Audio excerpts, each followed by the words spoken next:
Salam bahagia bagi kita semua, saudara sekalian yang dikasihi oleh Tuhan. Mengapa Tuhan senantiasa memakai setiap orang yang percaya kepadanya untuk menjadi alatnya dan untuk menjadi saksi-saksinya?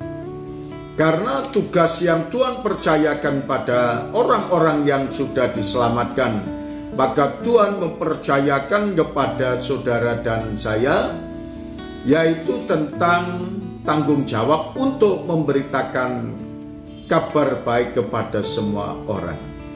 Saudaraku yang dikasihi oleh Tuhan, kita akan membahas berkaitan dengan Tuhan menghendaki supaya semua orang diselamatkan. Firman Tuhan yang terdapat dalam kitab 1 Timotius pasal yang kedua ayat yang ketiga sampai keempat berkata kepada kita, itulah yang baik dan yang berkenan kepada Allah Juru Selamat kita, yang menghendaki supaya semua orang diselamatkan dan memperoleh pengetahuan akan kebenaran. Ini kerinduan Tuhan untuk seluruh umat manusia. Kita tahu bahwa apa yang Tuhan sabdakan, bahwa semua umat manusia telah berbuat dosa dan telah kehilangan kemuliaan Allah. Semua manusia telah menyeleweng, semua umat manusia telah menyimpang dari ketetapan-ketetapan Allah.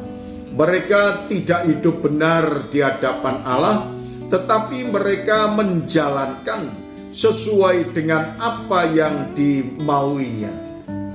Maka apa yang Tuhan katakan kepada kita, Allah berkenan untuk menerima setiap umat manusia yang berdosa dan setiap orang yang membuka pintu hatinya. Membuka pintu hatinya mengundang Kristus untuk masuk di dalam kehidupan kita dan menerima Kristus sebagai Tuhan dan Juru Selamat secara pribadi.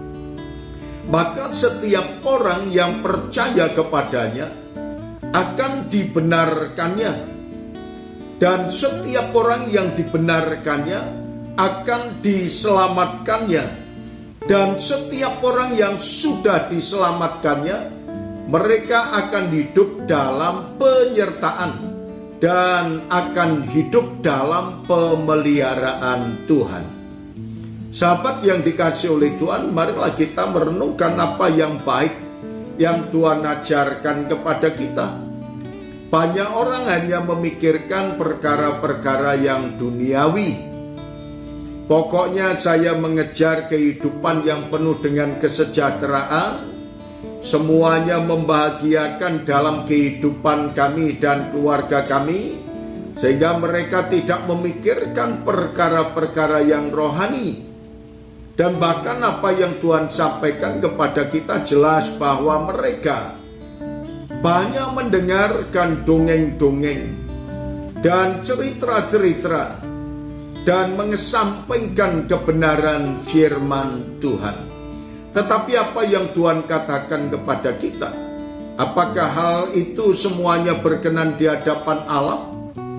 Bagaimana kita bisa menikmati hidup yang berkenan di hadapan Allah? Maka carilah Tuhan. Selama Tuhan berkenan untuk ditemui, muliakanlah namanya dan taatilah perintah-perintahnya. Sehingga kalau kita mencari Tuhan, mentaati perintah-perintahnya, maka hidup kita terkendali dan hidup kita diperkenan oleh Allah, karena kita seturut dengan firman-Nya. Saudara dan saya akan menikmati yang terbaik secara rohani, dan Tuhan akan menuntun setiap langkah kehidupan kita secara jasmani, sehingga kita boleh menjadi berkat bagi banyak orang. Terima kasih Tuhan Yesus. Kami mengucap syukur atas kebenaran firman-Mu yang saat ini kami dengarkan. Biarlah firman-Mu ini memberkati kepada semua orang yang mendengarkannya. Dalam nama Tuhan Yesus kami berdoa. Amin.